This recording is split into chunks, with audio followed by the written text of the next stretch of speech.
Hello, everyone, and welcome to another edition of High Point Hello. I'm Kevin McMahon. We have the head coach of the High Point women's soccer team here with us this week, Brandi Fontaine. Coach, thanks for joining us. Yeah, thank you for having me. So, Coach, let's get started. How have you been doing? How are you and your family during this time? Family's doing great. We've been able to spend a lot of quality time together, but even more specifically, just been able to help my 7-year-old with homeschooling. So I've become a really good second grade teacher. But really, we've enjoyed it. We've really enjoyed our time together, and we actually are moving into homeschooling my son next year now, just because of this, how well it went for us in the transition period. And then I have some family that's nearby as well, so been able to spend time with them. So, we just really took the positive in a struggling and negative situation, and have really made the best of it and enjoyed our time together. First of all, it's great news. And then into my next question here.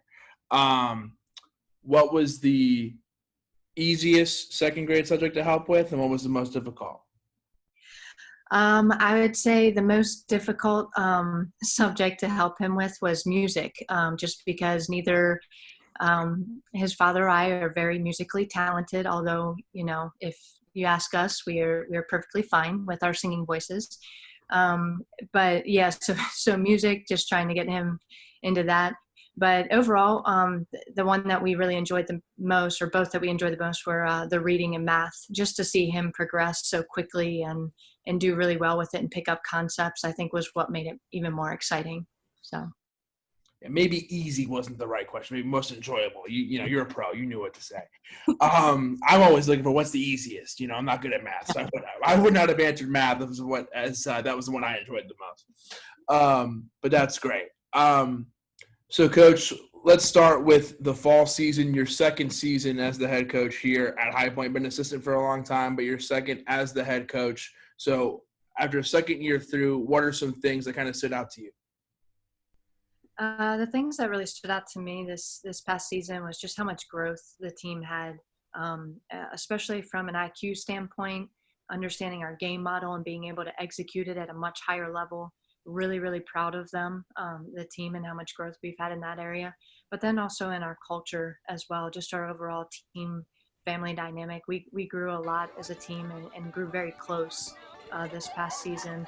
And it was a lot of credit put into the spring before, the work that they put in the spring before.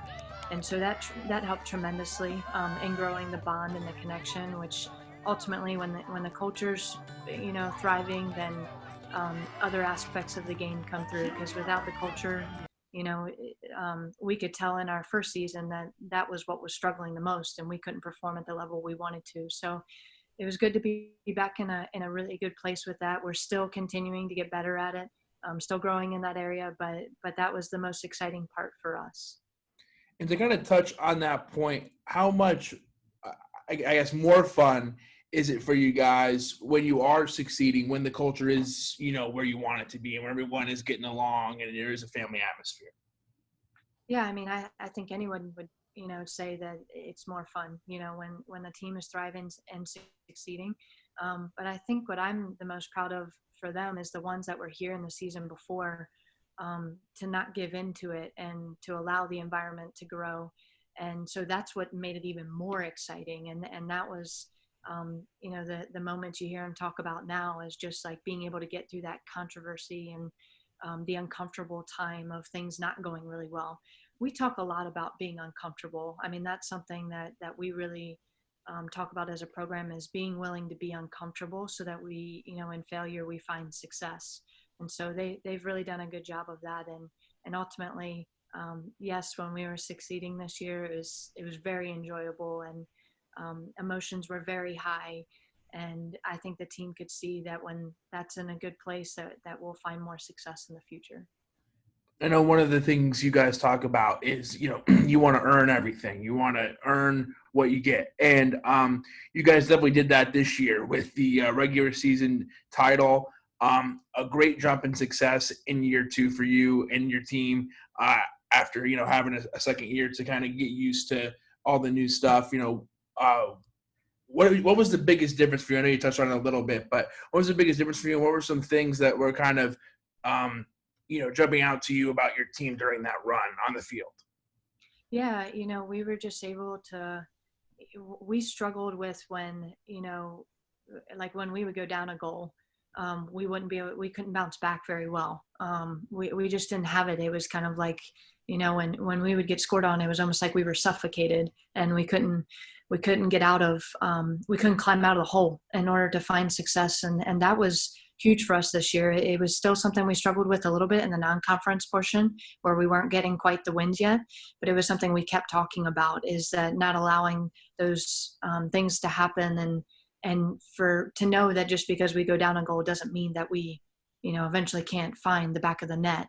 And so I think being able to get through some of that was really, really huge.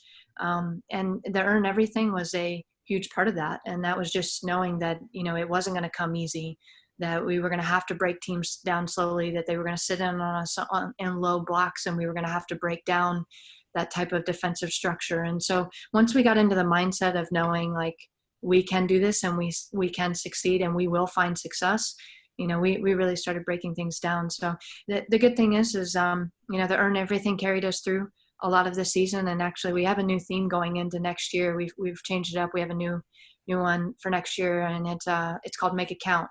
So we're excited to take on this new theme, and just, we feel that's the place we're in right now. So we're excited to see what that will bring us for this year. One more question about last year, then we can start talking about this year, because I know you're excited to start focusing on that part of the season and of the year. But you talked about it just a second ago about how you had a very tough non-conference schedule, and you guys were on the road quite a bit on that schedule. What do you feel like is the benefit from having such a tough road stretch out of the gate, and you guys really came together by the end of the season? Yeah, I mean, the tough road stretch, I think, continues to test that word I talked about, being uncomfortable, and really puts us in situations where, because we are playing even stronger teams than you'll find in our conference. And so the ability to go out and play teams like that, if you can do that, then the hope is that it helps you when it comes to playing in conference games. And so, we took on that, excursion of taking those road battles. We knew it was going to be tough, but I think we had a couple of games where it actually hit us pretty hard. And I think it was purely being on the road is, why we struggled. But I think it also helped define who we were and who we wanted to become conference, because had we not seen that or gone through that experience, it forced our leaders to have to come together as a team, and force our team to have to come together. So, every one of those situations we found the positive in it, and drove off that and our culture, and then just into our success in the conference. And then you guys jumped right into your spring season. Of course, the spring got shortened, but you were able to get a few games in. Of those few games you were able to get in, what were some things that you saw that you were excited about at the very start of your spring? I know it got short. Yeah. We were excited to see where we stood without our seniors. We were excited to see, what our team was going to shape into for this fall, and, who was going to step up as far as players go. Like, we had our seniors, a good number of them played good minutes, and were high quality for us. So, it forced, a lot of those the younger players, to have to step up and try to fill their roles, figure out what their role was. So those games were really exciting, and also just to see how many of them, picked up on things through the fall season when maybe they didn't get quite the minutes, that they had hoped for, but being able to now come out and execute it, knowing what our plan is going into next fall. So we were glad we were able to get a couple games in. I know some teams weren't able to, so it was good. Now, the next thing I want to ask you about is that, it was kind of a shocking time. Everything stopped, and then, the team left campus. The one thing about you and your staff that I've noticed is you guys really know how to take lemons and make lemonade. You guys make the most of every situation. So you guys have really been utilizing Zoom and I know there's been book clubs, there's been all kinds of stuff going on. Tell us a little bit about the ways you've been using that to its fullest advantages and still staying together and really being a team.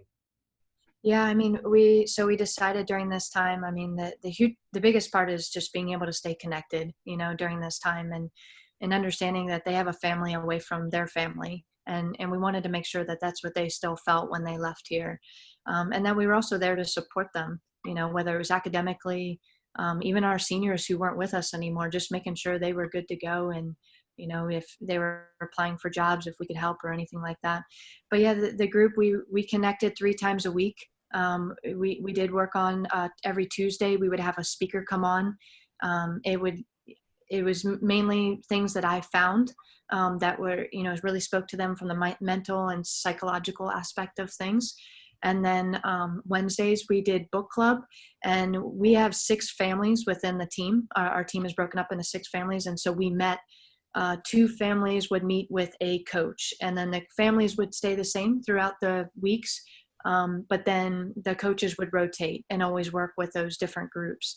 And so Wednesday was the time for that. We read the book Relentless together. We did it in about 3 weeks, and got a lot of great feedback from that and from the girls. And another thing, just touching on the mental and, psychological aspect of things right now. And so it's great to do that. And then Thursdays, was actually a little bit more soccer related. We reviewed, first time we've gone back and watched the Gardner Webb game, since the semifinal. We knew it was something that was still hard to touch on for us, but we know we needed to do it. I'm glad we did it. We touched on that. And then we've been getting into talking a little bit more about our game model, and, breaking down some statistical things that we plan to use, for the fall, that's new, that our staff's been working on, and kind of presented that to them as well. And so right now, they're done with the book, but we still meet with them, during the week, and sometimes it's soccer related. But outside of that, they're meeting together as a family without the coaching staff in their families. So they meet once a week. They do things like, they have challenges that they do. They're doing, cook-offs, doing Q&A, and basically playing games, just anything they can just to stay connected. And they've actually integrated some of our, freshmen into that now that they're finishing up with high school stuff as well. So that's been great. Awesome. I want to ask about one of the speakers you had. You were shared to social media, but I know President Cobain stopped in. What was that like when he joined one of the Zoom calls? Yeah, it was great. I think the team was surprised. They didn't know he was coming on. So, I think it was just, just to get more of that personal feeling, from him. And he's such a personal person, he likes to be involved. And I think, just having him on for the girls to hear him speak, even if it was about the university and what all was happening on campus. I think just that personal touch was really great. And the girls got to joke around with him a little bit. And so, I think they really enjoyed it, and we were glad that he took time out of his day. I know he's really, really busy to come on and speak with the girls. So, Coach, earlier this week, that was good. That was great. Coach, earlier this week, the Big South Conference announced the women's soccer all-decade team. They're going to be doing that all month, announcing the decade teams. But on Wednesday, they announced the women's soccer all-decade team. There were 3 High Point Panthers who made it. Becca Rolfe, Kelsey Perrell, and Janae Whitaker were the 3 who made it for High Point. Looking at all their accolades, there's a long list to go down on all 3 of those. They have a ton of things that they did so well, and plenty of awards and plenty of achievements. So, what do you think when you hear that those 3 are the 3 that made it? Yeah, I'm excited for them. I'm really happy for them that they, they made it on there. All 3 great players, and not only great players, but great people. They were huge, for the program and helping the program grow and become, what it is now. They were all part of championships that were won, and all of them were leaders in our program. They were all captains at one point. So, to have those 3 on that list, I couldn't be more proud. Would love to have seen a few others. And I think, we love all of our alumni, but we're really happy, to have those 3 on there, and appreciate all those who voted and helped us out. Absolutely. And Coach, my last question for you here. When we think about the upcoming season, I know you touched on it a little bit, but when you think about your goals, maybe one on the field and one off the field that you kind of have set for your team this year that you're hoping to accomplish. Yeah, off the field, we have 13 new players coming in this year, and so it's going to be really, really important for us, again, to continue growing, our family dynamic. But even more so, it's, because of introducing those players, it's going to be extremely important. We can't be okay with where we're at right now, just because we have come a long way with our culture. So I think from the off the field perspective, that's a huge piece for us. We always do really well academically, so I'm always proud of the team for that. But I think this is a huge piece for us in order to sustain the level of play that we've been playing at is that we have to make sure that that bond stays connected. So growing those relationships will be really huge for us. On the field, for us, it's can we get more wins than we got last season, and it's not, I don't want to break it up by conference, non-conference. We had a very good conference season last season, but we're trending in the right direction. And, we know as a program that it'll be extremely difficult to do what we did this past season in the conference portion of the season. So, overall as a team, we would just like to see, can we get some more wins this season overall than we did last season. So. Well, Coach, thank you so much for joining us. And I look forward to seeing you real soon and look forward to seeing some High Point soccer back at Vert Stadium. Well, thank you very much. I appreciate you having me, Kevin. Thanks, Coach.